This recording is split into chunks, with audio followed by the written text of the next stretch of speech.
Hi everyone, welcome back to our channel. आज इस video में मैं आपको एक शर्ट दिखाऊंगी। ये मैं लेके आई थी अपने बेटे के लिए, क्योंकि विंटर्स आ गए हैं तो अब स्कूल में बोला जाता है कि आपको फुल यूनिफॉर्म पहनी है। तो देखिए, शर्ट तो आई है, साथ ही साथ बहुत सारी चीज़ें भी आती हैं शर्ट के साथ, जिनको हम बस यूं ही फेंक देते हैं। कभी सोचते नहीं इनका क्या हो सकता है, इनका बहुत कुछ हो सकता है। तो इस शर्ट में जो जो निकला मैं वो आपको सामान दिखाऊंगी। देखिए, इस नेक के पास, चाहे आप बच्चों की शर्ट लीजिए या फिर बड़े मतलब जेंट्स लोगों की शर्ट लीजिए, तो सब में कॉलर के पास आपको इस तरह की स्ट्रिप रहती है। ये पतली सी, थोड़ी सी मोटी सी पेपर की होती है। ठीक है, यहाँ पर प्लास्टिक की भी रहती है। तो प्लास्टिक की तो इसमें नहीं निकली है, लेकिन अगर प्लास्टिक की नेक्स्ट वीडियो में निकलेगी तो मैं आपको वो भी दिखाऊंगी उसका क्या कर सकते हैं। और साथ ही निकलते हैं ये इस तरह की क्लिप्स। ये बड़े काम की चीज़ होती है, इनको कभी मत फेंकिएगा, आप इनको बहुत तरीके से यूज़ कर सकते हैं। आज इसका मैं एक तरीके से यूज़ करूंगी, नेक्स्ट वीडियो में मैं आपको और भी अलग अलग तरीके से यूज़ करना बताऊंगी। तो ये देखिए, शर्ट को मैं ओपन कर रही हूँ और देखिए क्या क्या साथ में निकलता है। साथ में निकलती हैं कुछ इस तरह की पिन्स, जो काम आएंगी आएंगी हमारे। तो इनको फेंकना नहीं है, इनको संभाल के रखना है। कैसे यूज़ करना है वो भी मैं आपको बताऊंगी। पिन्स के अलावा देखिए, शर्ट में इस तरह का कार्डबोर्ड भी रहता है, थोड़ा सा हार्ड सा, ताकि शर्ट जो होती है वो प्रॉपर शेप में रहे। तो उसकी थिकनेस बढ़ाने के लिए ये दिया जाता है। देखिए, पूरी शर्ट का ही लुक है, पूरा शर्ट का ही शेप है। तो मैं इसको भी संभाल के रखूँगी और इसको भी यूज़ करना बताऊँगी कि आप इसको कैसे अलग अलग तरीके से यूज़ कर सकते हैं। तो अब इस शर्ट में कुछ भी नहीं है ऐसा, तो अब मैं इसको रख लेती हूँ साइड में। अब चलिए आपको इसका यूज़ करना बताती हूँ। तो देखिए, शर्ट के अलावा 5 चीज़ें इसमें निकली हैं और मैं इनको यूज़ करूँगी अपनी स्टिचिंग में, अपनी अपनी चीज़ों को सँभालने में, इनको अच्छे से रखने में। तो आप क्या कर सकते हैं, देखिए इस तरह की जगह ट्रांसपेरेंट शीट हो, ये इस तरह का पॉलीथिन हो, तो इसको आप कभी मत फेंकिए। मैं अपने पहले वीडियो में भी दिखा चुकी हूँ कि मैं इसको किस तरीके से ऑर्गेनाइज़ करती हूँ अपने सामान को, चाहे वो किचन हो या फिर मेरे स्टिचिंग में स्टोरेज के लिए। तो मैं इस तरह के बड़े-बड़े कंटेनर्स रखती हूँ। अगर आपके पास कंटेनर्स नहीं है तो भी कोई दिक्कत नहीं है, आप इस तरीके से अपने थ्रेड्स को संभाल सकते हैं, लेसेस को संभाल सकते हैं, कुछ भी जो ज़्यादा हो आप इस तरह से इसको पैक कर लीजिए और हल्का सा प्रेस करके इस तरह के बॉक्सेस में रख लीजिए। तो इससे होगा क्या ना, जगह भी आपकी बहुत ही कम यूज़ होगी और अच्छे से दिखेगा भी। क्योंकि जब दिखता है तो आपको फटाफट आराम से अपना सामान निकाल सकते हो, तो आपका समय भी बचेगा और आपका काम डिस्टर्ब भी नहीं होगा। तो देखिए, इस तरीके से मैं अपने थ्रेड्स को रखती हूँ, अपनी बाकी चीज़ों को भी रखती हूँ इसी तरीके से ऑर्गेनाइज करके। ये देखिए, अब इस वाले बैग में मैं अपनी लेसेस रख रही हूँ ताकि ये सिक्योर रहें। तो एक साथ सारी लेसेस रख रही हूँ। और देखिए, ये वैसे भी ये अच्छे से बंद है, मतलब इनको कुछ ओपन है कुछ ओपन नहीं है। अब अगर लेस खुलनी भी होगी ना तो इसी के अंदर ही रहेगी, तो मेरी बाकी सामान डिस्टर्ब नहीं होंगे, ये ऐसे ही रहेगा। अब इनको हल्का सा प्रेस कर दें। अब आप चाहो तो अपने स्टोरेज बॉक्सेस में रख लीजिए या फिर शेल्फ में कहीं भी रख लीजिए, ये ऐसे ही रहेंगी, बिल्कुल भी निकलेंगी नहीं। तो इस तरीके से आप अपने सामान को भी ऑर्गेनाइज कर सकते हैं और अपना समय और पैसे दोनों बचा सकते हैं। अब नेक्स्ट जो निकलती है वो इस तरह की पिन्स निकलती हैं। कुछ कुछ शर्ट में बहुत सारी निकलती है, इसमें तो 3-4 निकली थी। लेकिन मैं इनको तब भी नहीं फेंकूंगी। इनको क्या करना है, आपको बस नेल पेंट लेना है और इनके टॉप पर आप इस तरीके से इनको नेल पेंट से कलर कर दीजिए। इस तरह से नेल पेंट लगा दीजिए। तो इससे क्या होगा, देखिए ये दिखती नहीं है कभी कभी, मतलब मेरी आई थोड़ी सी वीक है तो मैं क्या करती हूँ, नेल पेंट लगा लेती हूँ ताकि ये बाकी पिन से मैच हो जाए और ये दिखे। ठीक है। बाकी अगर आप पेपर पेन ऐसी लेंगे ना तो थोड़ी सी ऊपर से वो भी कलरफुल रहती हैं। तो अब ये एकदम सेम मैच हो जाएंगी और ये आपकी खोएंगी भी नहीं और आपको आराम से मिल जाएंगी। ये देखिए, या फिर आप इसमें डायरेक्ट इसमें लगा करके आप इस पे नेल पेंट कर लीजिए, तो आपके हाथ भी गंदे नहीं होंगे जैसे कि अभी मेरे हो गए थे। तो आप बस इसको इस तरीके से रखिए, इनके ऊपर नेल पेंट लगा लीजिए और जब ये सूख जाए तो ये रेडी है यूज़ करने के लिए। ये देखिए, इस तरीके से। है ना ये आइडिया अच्छा? पसंद आए तो लाइक ज़रूर करना है। और इस तरह से छोटी-छोटी अगर जब आप सेविंग्स करते हैं ना तो आपको बहुत अच्छा लगता है, क्योंकि आप बेवजह फेंकने से तो अच्छा है ना कि हम उसे कुछ यूज़ करें, उसे कुछ सेव करें। और कहीं न कहीं जब आप इस तरह के काम करते हो तो अपने नेचर को, अपने इस अर्थ को भी बहुत सेव करते हो अपने-अपने तरीके से। तो मैं इस तरह की सेविंग करती हूँ अपने नेचर को हार्म होने से बचाने में। अब जो नेक्स्ट आइडिया है वो मैं उस कार्डबोर्ड को यूज़ करूँगी इस बैग में। देखिए, ये बैग भी मैंने बनाया था और ये आधे मीटर कपड़े में बहुत अच्छा था। स्टोरेज बैग है मेरा, इसमें मैं अपने डेली वेयर्स के कपड़े रखती हूँ। तो देखिए, सिर्फ एक कट में ही पूरा अच्छे से बैग बन गया है और साइड में मैंने लगाई है ट्रांसपेरेंट शीट। लेकिन सब कुछ तो अच्छा बना है, लेकिन इसमें ना नीचे थिकनेस नहीं है, तो इससे क्या होता है, इसका प्रॉपर कभी कभी शेप नहीं आता है। तो इस तरह के कार्डबोर्ड को आप यहाँ पे यूज़ कर सकते हैं। तो ये तो मेरे पास एक है, जब ऐसे और इकट्ठा हो जाएंगे ना तो मैं इस तरह से और लगा लूँगी। तो आपको फेंकना नहीं है, इनको इस तरीके से यूज़ करना है। तो देखिए मैंने नीचे एक और लगा दिया है और साथ में इसको लगा रही हूँ ताकि आपको आइडिया लग जाए कि जब ये पूरा अच्छे से लग जाएगा तो कितना अच्छा शेप आ जाएगा। ये देखिए इस तरीके से लगाना है पूरा, ठीक है। एक लगा लीजिए, दो लगा लीजिए, आप जितना आपको लगाना है। इसको लगाने के बाद आप फ़र्क देखेंगे, बहुत फ़र्क आ जाएगा।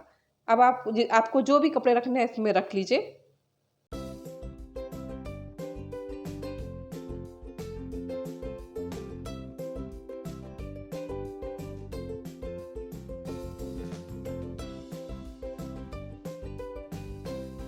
तो देखिए इसमें मैंने कुछ कपड़े रख दिए हैं, फिर भी मैं आपको दिखाती हूँ कि कुछ ही कपड़े रखे हैं फिर भी इसमें शेप कितना अच्छा आया है। ये देखिए नीचे की ओर देखिए कितना शेप इसमें बढ़िया आया है। अब आप इसको कैसे भी कहीं भी रख लेंगे ऐसे ही शेप इसमें रहेगा। क्यों? क्योंकि इसमें नीचे जो सरफेस है वो इससे अच्छे से इसको कवर कर लिया है इसने। ये देखिए, तो ये बड़े काम की चीज़ है। अगर आपने ये वाला वीडियो नहीं देखा इस बैग का तो उसको ज़रूर चेक कर लीजिएगा मेरे वीडियो में। ये बहुत आसान तरीके से बन जाता है। तो इस तरीके स्टोरेज बैग तो होने ही चाहिए। ये देखिए तो कितना बढ़िया बैग बना है।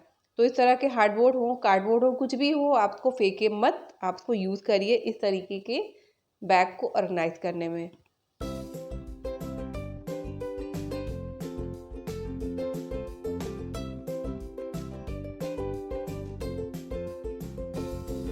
नेक्स्ट आइडिया इस नेक के पास निकली हुई स्ट्रिप्स के लिए है। देखिए ये थोड़ा सा मोटा सा पेपर होता है और ये बड़े काम की चीज़ है। तो आज इस वीडियो में आपको इसी स्ट्रिप से ना 2-3 आइडिया दूंगी ताकि आप कंफ्यूज ना हो। ज़्यादा नहीं दूंगी, आपको नेक्स्ट वीडियो में बाकी दूंगी। तो देखिए यहाँ पर इस तरीके से आप इसको टेप लगा लीजिए। मेरी मशीन ये वाली नॉर्मल है, ठीक है।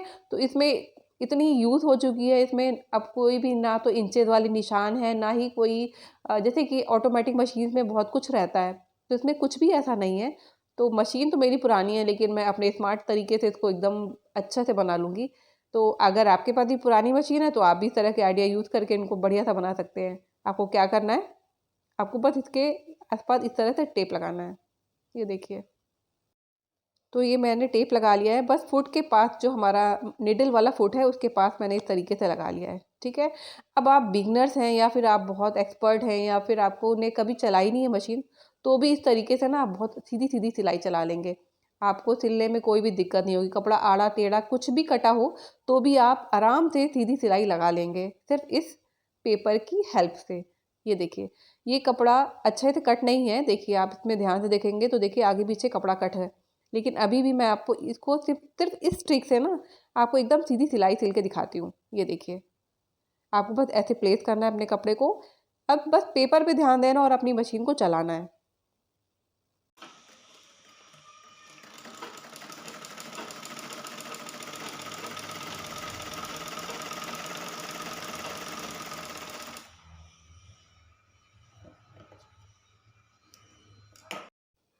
तो ये देखिए एकदम सीधी सिलाई आई है। आप कपड़ा देखिए टेढ़ा मेढ़ा है लेकिन स्टिचिंग हमारी एकदम प्रॉपर आई है। तो आपको क्या करना है, सिर्फ उस पेपर पे ध्यान देना है और अपनी मशीन चलानी है। कपड़ा जैसा भी होगा लेकिन आपकी स्टिचिंग पूरी अच्छे से सीधी आएगी। तो है ना ये कमाल का आइडिया, इस तरीके से इसको ज़रूर यूज़ करिएगा। नेक्स्ट आइडिया में मैं आपको टेप दिखा रही हूँ। टेप इसलिए दिखा रही हूँ क्योंकि देखिए ऑटोमेटिक मशीन में टेप वगैरह होता है और जब हम काम करते हैं तो टेप की तो ज़रूरत पड़ती है, इंची टेप की। तो छोटी मोटी चीज़ें होती हैं तो आप अपने पास रख करके कर सकते हैं। लेकिन इंची टेप ऐसी चीज़ है जो गिरता ही गिरता है। मेरे साथ तो अक्सर होता है, मैं नेक पे भी टांग लूँ तो भी गिरेगा, इधर उधर रख लूँ तो भी गिर जाता है। तो क्या कर सकते हैं आप, इसी इंची जो आपने जो स्ट्रिप्स ज्वाइन करी है ना, अब आप यहाँ पर इसको मार्क कर लीजिए। देखिए ऑटोमेटिक मशीन में तो इस तरह की पूरी टेप मतलब उसमें पूरे निशान रहते हैं, लेकिन इस तरह की पुरानी मशीन में कुछ भी ऐसा नहीं रहता है। तो आप अपनी मशीन को इस तरीके से स्मार्ट भी बना सकते हैं। क्या करना है आपको, बस इंची टेप जो आपने लिया हुआ है वहाँ पे इस तरह से निशान लगा लीजिए। अब आपको जितना लंबा चाहिए उतना लिख सकते हैं। तो मैं यहाँ पर सिर्फ 10 इंचेस तक निशान लगा रही हूँ क्योंकि इससे ज़्यादा मुझे ज़रूरत नहीं पड़ती है। ये तब ज़रूरत पड़ेगी ज़्यादा जब आपको 1-2 इंच का काम करना है, नापना है आपका कपड़ा प्रॉपर है कि नहीं, 1 इंच की स्ट्रिप है कि नहीं, 2 इंच की स्ट्रिप है कि नहीं। तो इसलिए ये बड़े काम की चीज़ है। आपको क्या करना है, बस इंची टेप ले करके इस तरह से निशान लगा लीजिए और इसको इस तरीके से डिवाइड कर दीजिए इंचेस में। अब आप यहाँ पे मार्क कर लीजिए 1, 2, 3 जितने भी आपने निशान लगाए हैं। तो ये प्रॉपर आपका इंची टेप बन जाएगा और इसी में चिपका रहेगा। तो आपको निकालने की भी ज़रूरत नहीं है, फोल्ड करने की भी ज़रूरत नहीं है, आपकी मशीन में ऑलरेडी टेप लगा हुआ है।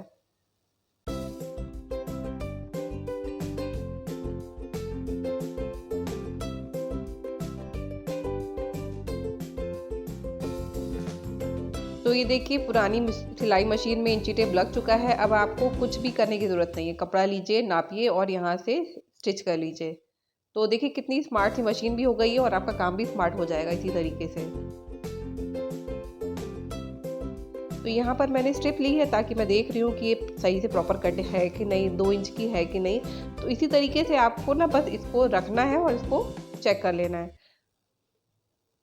तो कैसा लगा ये आइडिया मुझे कमेंट करके ज़रूर बताइएगा और पसंद आए तो लाइक ज़रूर करना है। तो नेक्स्ट आइडिया में थोड़ा सा और स्मार्ट हो जाते हैं। आपको अपनी इसी स्ट्रिप को लेना है इस तरीके से और इसको इस तरीके से फोल्ड करना है बराबर बराबर। ये देखिए मैं इस तरह से फोल्ड कर रही हूँ और पूरी स्ट्रिप्स को इस तरीके से फोल्ड कर लूँगी। ये एक बार बना के रख लीजिए, आपके बार बार काम आएगी।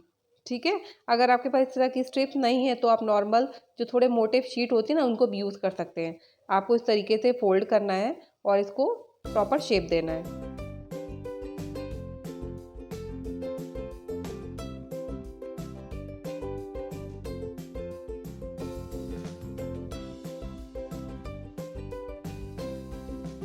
तो ये देखिए इस तरीके से आपकी प्रॉपर स्ट्रिप बन जाएगी। अब आप इसको यूज़ कर सकते हैं कई तरीके से। यहाँ पे मैंने इसी स्ट्रिप को रखा है, इतनी ही बड़ी है, ये 1-1.5 इंच की होगी और इसको इस तरीके से आप इसके ऊपर रख लीजिए इसके अंदर। और जैसे हमने इस पेपर को फोल्ड करा था ना, आपको भी इस फैब्रिक को भी ऐसे ही फोल्ड कर लेना है। अब इसका काम देखिए क्या है। जब आपको पाइपिंग रेडी करनी है तो ये सबसे अच्छा तरीका है पाइपिंग को रेडी करने का। आपके पास प्रॉपर अच्छी सी पाइपिंग बन करके रेडी हो जाएगी। आपको क्या करना है इसका तरीका, आपको बस थोड़ा सा हिस्सा निकालना है और इसको प्रेस करना है। बस जितना हिस्सा प्रेस होता जाए उतना आप इसको पीछे से खींचते जाइए और ये एकदम बढ़िया सी रेडी हो जाएगी पाइपिंग। तो इस तरह से पाइपिंग फेसिंग आप कुछ भी लगा सकते हैं, नेक के पास, आर्म होल के पास, कहीं से भी आपको कुछ भी करना हो, किसी बॉर्डर पे लगाना हो, इस तरह से बॉर्डर भी रेडी कर सकते हैं। देखिए जो ये जो लाइनिंग है यहाँ से स्टिचिंग होती है, दूसरी साइड से इसको फोल्ड कर दिया जाता है। जिनको सिलाई आती है उनको पता है कि पाइपिंग को किस तरीके से लगाया जाता है। तो ये पूरा बढ़िया जैसे रेडीमेड पाइपिंग होती है ना, वैसे ही आप घर पर भी पाइपिंग बना सकते हो इस तरीके से। आपको क्या करना है, बस इसको हल्का हल्का सा पेपर को नीचे पीछे की ओर खींचना है और कपड़े को प्रेस करते चले जाना है। ये देखिए इस तरीके से बस आपको हल्का हल्का प्रेस मारना है, कपड़ा पूरा सेट हो जाएगा। ये तो सिल्क फैब्रिक, अगर कॉटन होगा तो बहुत ही बढ़िया आएगा। ये देखिए कितनी बढ़िया पाइपिंग हमारी बन करके रेडी हो चुकी है। ये देखिए ये पूरी इसी तरह से निकलेगी और बहुत ही अच्छे से निकलेगी। ये देखिए तो महंगे महंगे ऑर्गेनाइजर्स को ख़रीदने की ज़रूरत नहीं है, जब आप खुद ही अपने हाथों से बना सकते हैं, वो भी फ्री ऑफ कॉस्ट में। ये देखिए इस तरीके से धीरे धीरे निकालते रहिए और इसको प्रेस करते रहिए। तो इस तरीके से आप घर पे रेडीमेड पाइपिंग बना सकते हैं, फेसिंग भी बना सकते हैं और इसको यूज़ कर सकते हैं। तो है ना ये कमाल का आइडिया। पसंद आए तो लाइक ज़रूर करना है और कमेंट भी करना है कि आपको सबसे अच्छा कौन सा आइडिया लगा। और ये है मेरा लास्ट आइडिया जो इस तरह की पिन्स के लिए। यहाँ पर देखिए अपनी इन पिन्स को मैंने यहाँ पे प्लेस कर दिया है। तो ये देखिए जो हमारा शटल वाला हिस्सा होता है ना, जिसको हम बंद कर सकते हैं, तो ये बंद करने में भी कोई दिक्कत नहीं आएगी। आप इसको यहाँ पे प्लेस कर दीजिए। ठीक है, ये बड़े काम की चीज़ है और इस तरह से एक बार आजमा के देखिएगा, आपको आपकी स्टिचिंग में, फिनिशिंग में बहुत हेल्प मिलेगी। तो इस तरीके से देखिए बहुत सारी चीज़ें यूज़ कर सकते हैं, लेकिन मैं आपको लास्टिक लगा के दिखाती हूँ कि इसे लास्टिक भी कितनी सुंदर और फिनिशिंग के साथ लगेगी। देखिए ऊपर से मैंने लास्टिक डाल दी और नीचे से आपको जितनी लगानी है उतनी निकाल लीजिए। ठीक है, इससे होगा क्या फ़ायदा, आपका हाथ भी फ्री रहेगा। देखिए यहाँ पर इसको सेट कर लिया है और थ्रेड कोई इसमें पड़ा हुआ है और आपको बस अपना जो लास्टिक है उसको खींचना है इस तरीके से जितनी आपको चाहिए। ठीक है, इसको मैंने फुट को दबा रखा है और आपको बस लास्टिक को इस तरीके से खींचना है। अब आपको पूरा इसमें ऐसे ही जितना आपने पकड़ ली, देखिए लास्टिक मैंने पकड़ ली और अब आपको स्टिचिंग करनी है। अब आप फ़र्क देखिएगा कि नॉर्मल जो हम लास्टिक लगाते हैं उसमें और इस तरीके से क्या फ़र्क आता है। एक बार आप लगा के ज़रूर देखिएगा, बहुत फ़र्क है।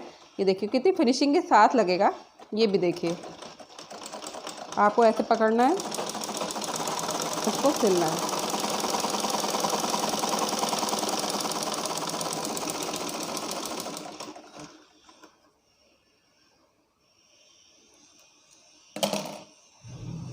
ये देखिए कितनी फिनिशिंग के साथ सिला हुआ है। ये देखिए और कितनी बढ़िया इसमें आई ग्रिपिंग। तो इस तरीके से आप इस तरह की पिन्स को यूज़ कर सकते हैं अलग अलग तरीके से। और भी बहुत सारे तरीके हैं, लेकिन फिर वीडियो बहुत लंबा हो जाएगा और आप कंफ्यूज भी हो जाएंगे। तो आज के लिए बस इतना ही है। इस तरह की अगर आइडिया पसंद आए तो लाइक ज़रूर करना है, कमेंट करना है, और अगर आपने अभी तक मेरे चैनल को सब्सक्राइब नहीं किया तो जल्दी से सब्सक्राइब कर लें, ताकि इसी तरह के इंपॉर्टेंट और यूज़फुल वीडियोज़ आपको मिलते रहें।